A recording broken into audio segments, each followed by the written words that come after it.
عن ابی ہریرہ رضی اللہ تعالی عنہ قال جاء ناس من اصحاب رسول اللہ صلی اللہ علیہ وسلم الی النبی صلی اللہ علیہ وسلم۔ حضرت ابو ہریرہ رضی اللہ تعالیٰ عنہ سے روایت ہے کہ ایک دن رسول اللہ صلی اللہ علیہ وسلم کے چند صحابی بارگاہ رسالت مآب میں حاضر ہوئے، فسألوہ، اور عرض کیا کہ انا نجد فی انفسنا ما یتعاظم احدنا ان یتکلم بہ، کہ ہم اپنے دلوں میں بعض ایسی باتیں وسوسے پاتے ہیں جس کا زباں پر لانا بھی ہم برا سمجھتے ہیں۔ قالا، تو سرکار دو عالم صلی اللہ تعالی علیہ وسلم نے پوچھا، او قد وجدتموہ، کیا تم واقعی ایسا پاتے ہو کہ جب کوئی ایسا وسوسہ تمہارے اندر پیدا ہوتا ہے تو تمہارا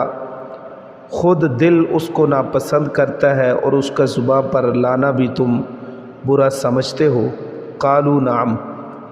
تو صحابہ اکرام رضوان اللہ تعالی علیہم اجمعین نے عرض کی، جی ہاں یا رسول اللہ۔ قال ذاک صریح الایمان، تب امام الانبیاء صلی اللہ تعالی علیہ وسلم نے فرمایا کہ یہ کھلا ہوا ایمان ہے۔ یہ تو اس وقت ہے کہ جب وسوسہ آئے، اب وساوس کو دور کرنے اور دفع کرنے کا ایک مجرب وظیفہ۔ انہی حضرت ابو ہریرہ رضی اللہ تعالیٰ عنہ سے ایک دوسری روایت ہے، یہ پہلی روایت جو ہے یہ مسلم شریف کے اندر موجود ہے، اور دوسری روایت کے وساوس کو دور کرنے کا وظیفہ، یہ روایت بخاری اور مسلم دونوں میں امام بخاری اور امام مسلم رحمہم اللہ نے نقل کی ہے۔ سیدنا ابو ہریرہ رضی اللہ تعالیٰ عنہ فرماتے ہیں کہ امام الانبیاء صلی اللہ تعالیٰ علیہ وسلم نے فرمایا، لا یزال الناس یتساءلون حتی یقال ھذا،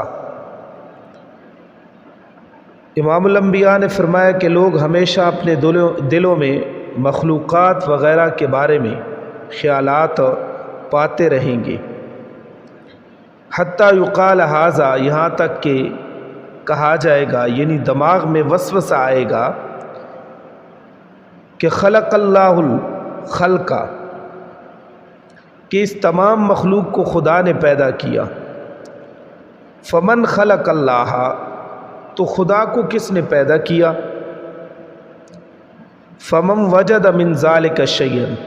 پس جس شخص کے دل و دماغ میں اس قسم کا کوئی خیال اور وسوسہ پیدا ہو، فلیقل، تو وہ یہ کہے کہ آمنت باللہ ورسولہ، میں خدا تعالی اور اس کے رسولوں پر ایمان لایا ہوں۔ یتساءلون کے لفظ اس روایت میں یہ جو آتے ہیں کہ انسان آپس میں ایک دوسرے سے پوچھتے رہتے ہیں، یا مراد یہ ہے کہ انسان شیطان سے معاملہ کرتا ہے، مگر یہ احتمال بعید ہے کہ انسان اور شیطان کے درمیان یہ مکالمہ ہو۔ تیسرا احتمال یہ ہے کہ انسان اپنے نفس سے سوال کرتا ہے،